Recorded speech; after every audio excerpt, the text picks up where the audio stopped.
दोस्तों, the Kerala story release होने के 3 दिन बाद ही बंगाल की चीफ मिनिस्टर ममता बनर्जी ने इस मूवी को पूरी तरह से बैन लगा दिया है वेस्ट बंगाल में।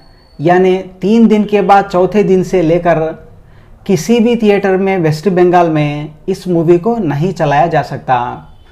अब इस बात से नाराज़ होकर कई सारे ममता बनर्जी के हेटर्स ने, राइट विंग वालों ने, या आप कह सकते हैं बीजेपी के फैंस ने ममता बनर्जी को लेकर एक मीम बनाया है, जिसमें आप देख सकते हैं ऊपर है ममता बनर्जी एक हिंदू के रूप में और नीचे वो एक मुसलमान की तरह दिखाई दे रही है और इस पर टाइटल लिखा गया है द बंगाल स्टोरी।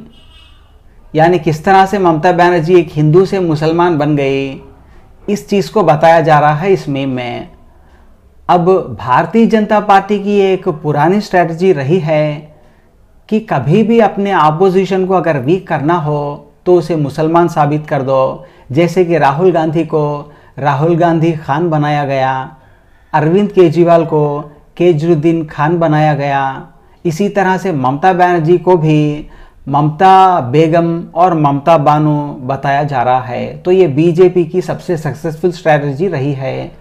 लेकिन मुझे लगता है इसमें कुछ हद तक सच्चाई भी है कि ममता बनर्जी जो है वो कुछ हद तक मुसलमान भाइयों का फेवर करती है, क्योंकि उनका सबसे बड़ा वोट बैंक जो है बंगाल में वो मुसलमान भाई ही हैं, जो पूरी तरह से एकजुट होकर ममता बनर्जी को वोट करते हैं। यहाँ तक कि मुसलमानों के रहनुमा कहने वाले असदुद्दीन ओवैसी जी को भी बंगाल की जनता ने पूरी तरह से ज़मानत जब्त करके हरा दिया और पूरे के पूरे वोट जो है वो ममता बनर्जी को दिए। इसी वजह से ममता बनर्जी जो है वो कुछ हद तक अपने मुसलमान भाइयों के वोट्स को सिक्योर करना चाहती है।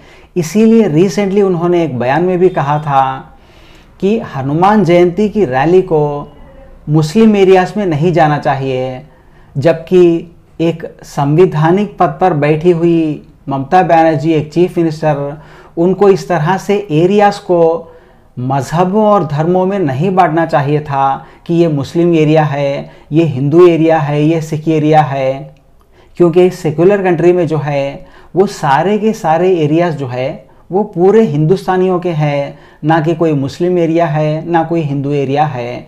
तो इस तरह से ममता बनर्जी जो खुद संविधान के हिसाब से चीफ मिनिस्टर बनी हैं, उनको इस तरह से धर्म को लेकर जगहों को नहीं बांटना चाहिए था, जो कि बहुत बड़ी गलती उनसे हुई है डेफिनेटली।